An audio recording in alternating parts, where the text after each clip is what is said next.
Hello everyone, welcome to your YouTube channel the concept. चलिए आज बात करते हैं भारत के सबसे बड़े जासूस के बारे में, जिन्हें ब्लैक टाइगर का नाम से भी जाना जाता है।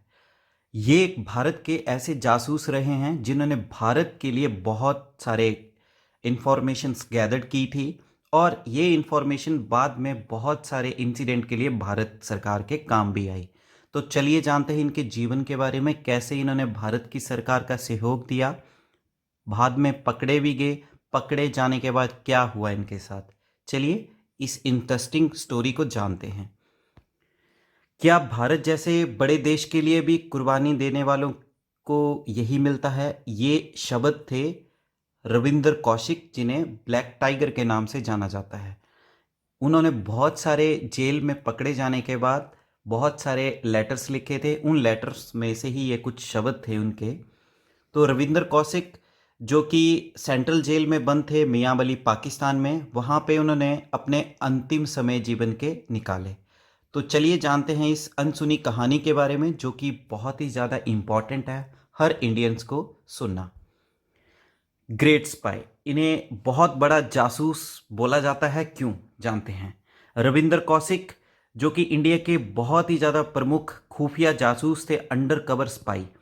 मात्र 23 साल की उम्र में ही इन्होंने अंडर कवर एजेंट की तरह पर काम किया रॉ के लिए। रॉ एक जो कि एक्सटर्नल एजेंसी है भारत की, जिसने बहुत ज़्यादा योगदान रहा इनका भारत के लिए, एक्सटर्नल प्रोटेक्शन के लिए और बहुत सारी इंफॉर्मेशन को गैदर करने के लिए। इन्हें एक बहुत बड़ा स्पाई के तौर पे कंसीडर किया जाता है। क्यों? क्योंकि इन्होंने पाकिस्तान आर्मी को ज्वाइन भी किया और पाकिस्तान आर्मी में ऑफिसर रैंक में मेजर रैंक तक गए पकड़े जाने से पहले तक। इसीलिए इन्हें बहुत बड़ा जासूस का टाइटल भी दिया गया है। रॉ स्पॉटेड हिम, चलिए जानते हैं कैसे रिसर्च एंड एनालिसिस विंग ने इन्हें स्पॉट किया, कैसे उनको इनके बारे में पता लगा। तो इनका जन्म हुआ है 11 अप्रैल 1952 श्री गंगानगर राजस्थान में। बहुत ज़्यादा इंटरेस्ट था इनका ड्रामा में कॉलेज डे में। तो जब ये कॉलेज डे में थिएटर्स करते थे तो रॉ के कुछ ऑफिसर्स ने इनको आइडेंटिफाई किया, इनकी एक्टिंग को देखा और इन्हें एक प्रपोजल दिया गया ज्वाइन करने का रॉ को। इन्होंने इस प्रपोजल को अच्छे से समझा और इस चीज़ को ज्वाइन किया, क्योंकि ये इनके अकॉर्डिंग बहुत बड़ा मौका था देश के लिए सेवा करने का। तो जैसे ही इन्होंने बीकॉम की डिग्री की 1973 में, तो रविंद्र कौशिक जी निकल पड़े दिल्ली की ओर। वहाँ पे इनको रॉ के द्वारा 2 साल की ट्रेनिंग दी गई। ये जैसे कि राजस्थान से बिलोंग करते थे तो पंजाब का एरिया भी साथ था, तो ये काफ़ी फ्लुएंट थे पंजाबी में। बट ऑफिशियल्स ने इनको उर्दू के बारे में ज्ञान दिया और इस्लाम के धर्म के बारे में भी काफ़ी डिटेल में नॉलेज थी। क्यों? क्योंकि इनको बाद में पाकिस्तान भेजने का टारगेट था। तो पाकिस्तान के टॉपोग्राफी के बारे में भी इन्हें काफ़ी डिटेल्स में लेसन दिए गए और इन्हें एक खुफिया जासूस के रूप में तैयार किया गया, एक मुस्लिम रेजिडेंट के तौर पे। यहाँ पे रॉ की बात हो रही है तो रॉ के बारे में जानते हैं। रॉ की फुल फॉर्म है रिसर्च एंड एनालिसिस विंग। ये एक इंडियन एजेंसी है जो फॉरेन इंटेलिजेंस का काम करती है भारत के लिए। इसकी फॉर्मेशन की गई है 21 सितंबर 1968। इसका हेडक्वार्टर है न्यू दिल्ली, इंडिया में। चलिए जानते हैं कैसे रविंद्र कौशिक जी का दौर शुरू हुआ पाकिस्तान में। तो 1975 में इन्हें पाकिस्तान भेजा गया। तो पाकिस्तान भेजने से पहले इंडियन ऑफिशियल के पास जो भी इनके रिकॉर्ड थे उन सबको डिस्ट्रॉयड किया गया, क्योंकि रॉ की कुछ पॉलिसीज के अकॉर्डिंग अगर किसी पर्सन को स्पाई के तौर पे दूसरे देश में भेजा जाता है तो उसके जो रियल आइडेंटिटी प्रूफ है उनको डिस्ट्रॉय कर दिया जाता है। ऐसा इसलिए होता है कि कल को अगर वो स्पाई पकड़े जाते हैं तो उस देश के साथ उसके कोई भी संबंध ना निकले। तो 1975 में इन्हें भेजा गया और इनके ओरिजिनल डॉक्यूमेंट को डिस्ट्रॉयड किया गया। पाकिस्तान में इन्हें नए नाम से भेजा गया और इनका नया नाम था नबी अहमद शकीर, और एक रेजिडेंट बनाए गए कहाँ के? इस्लामाबाद, पाकिस्तान के।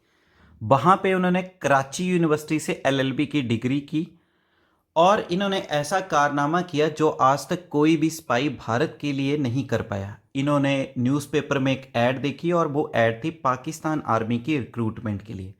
इन्होंने पाकिस्तान आर्मी को ज्वाइन किया और वो भी एक कमीशन्ड ऑफिसर के तौर पे। पकड़े जाने से पहले तक ये मेजर के रैंक तक गए पाकिस्तान आर्मी में। चलिए जानते हैं ब्लैक टाइगर कैसे नाम इनका पड़ा। तो काफ़ी अच्छी पोजीशन पे थे पाकिस्तान आर्मी में। तो रविंदर जी ने काफ़ी कॉन्फिडेंशियल, काफ़ी खुफिया जानकारी इंडियन डिफेंस ऑफिशियल्स को दी 1917 और 1979 और 1983 के बीच में। क्योंकि जब भी कभी मतभेद होते थे भारत और पाकिस्तान में, तो ये खुफिया जानकारी भारत के लिए एक एडवांटेज के तौर पे काम करता था।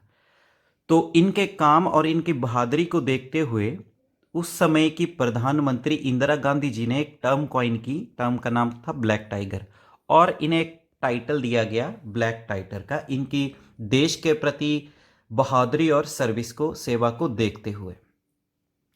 चलिए जानते हैं कैसे ये पकड़े गए, कैसे इनका खुलासा हुआ पाकिस्तान में। 1983 सितंबर में इनको 8 साल के बाद पकड़ा गया। हुआ क्या, भारत के एक लो लेवल के ऑपरेटिव थे, रॉ के ही मेंबर थे, जिनका नाम था इनायत मसीहा। इन्हें भेजा गया पाकिस्तान और इनको बोला गया आप टच में रहेंगे रविंद्रा के। पर इनायत मसीहा पकड़े गए और इन पाकिस्तान की फोर्सेस की इंटेरोगेशन के द्वारा इन्होंने सारा ही खुलासा कर दिया किस चीज़ के लिए ये आए हैं। तो पाकिस्तान इंटेलिजेंस ने इस बात का पता नहीं लगने दिया रविंदर जी को, और मसीहा को कुछ इंस्ट्रक्शन दी गई कि आप जिस भी ऑफिसर के साथ कनेक्टेड हैं उन्हें बुलाएं। 29 सितंबर को इन्हें एक पार्क में मसीहा के द्वारा बुलाया गया, जहां पे पाकिस्तान आर्मी ने इन्हें अरेस्ट किया जासूसी के केस में। एस्पिनेज होता है जासूसी। अगले 2 साल तक इन्हें कंटिन्यू इंफॉर्मेशन लीक करने के केस में टॉर्चर किया गया, और कहां पे, सियालकोट में। टॉर्चर, किस तरह का टॉर्चर मिला और क्या हुआ। 1985 2 साल के टॉर्चर के बाद पाकिस्तान सुप्रीम कोर्ट ने इन्हें एक फांसी की सजा सुना दी, बट उनकी पुनिशमेंट को बाद में चेंज कर दिया गया और इन्हें फांसी से बदल दिया गया उम्र कैद की सजा। इन्हें अलग अलग जेल्स में रखा गया, जैसे कि सियालकोट, कोट लखपत एंड मियांबली। जहां पे इनकी मृत्यु हुई थी वो थी मियांबली। उन्होंने बहुत सारे दर्जन लेटर्स लिखे अपनी फैमिली को उस जेल के दौरान, जहां पे उन लेटर्स में उन्होंने बताया पाकिस्तान की फोर्सेस कैसे क्रूअल है उनके प्रति, किस तरह का टॉर्चर किया जाता है उन्हें जेल्स में, कैसे उनसे इंफॉर्मेशन को लीक करवाने की कोशिश की जाती है। ये सारी खुफिया जानकारी लेटर्स में दी गई। चलिए जानते हैं कैसे उनका अंत हुआ। तो लेटर्स में उन्होंने बहुत सारे इश्यूज के बारे में मेंशन किया था। उन इशू में से एक था हेल्थ।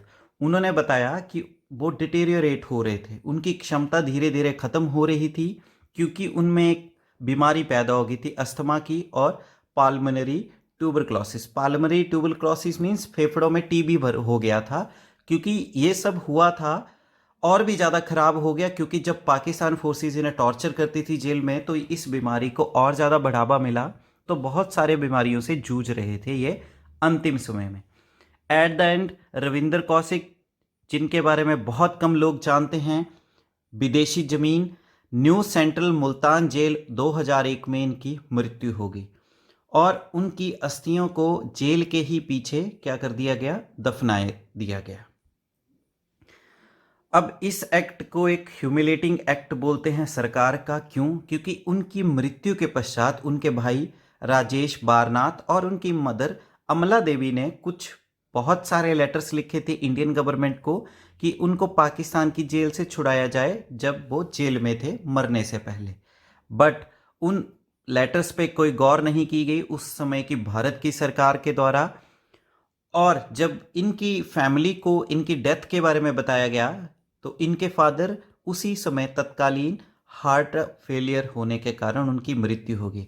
इनके पिता भी देश की सेवा में थे, जो कि रिटायर्ड इंडियन एयरफोर्स ऑफिसर थे। तो अपने पुत्र की मौत की खबर सुनते ही इनका पिता का हार्ट फेलियर हो गया और हार्ट अटैक के कारण उनकी मृत्यु हो गई।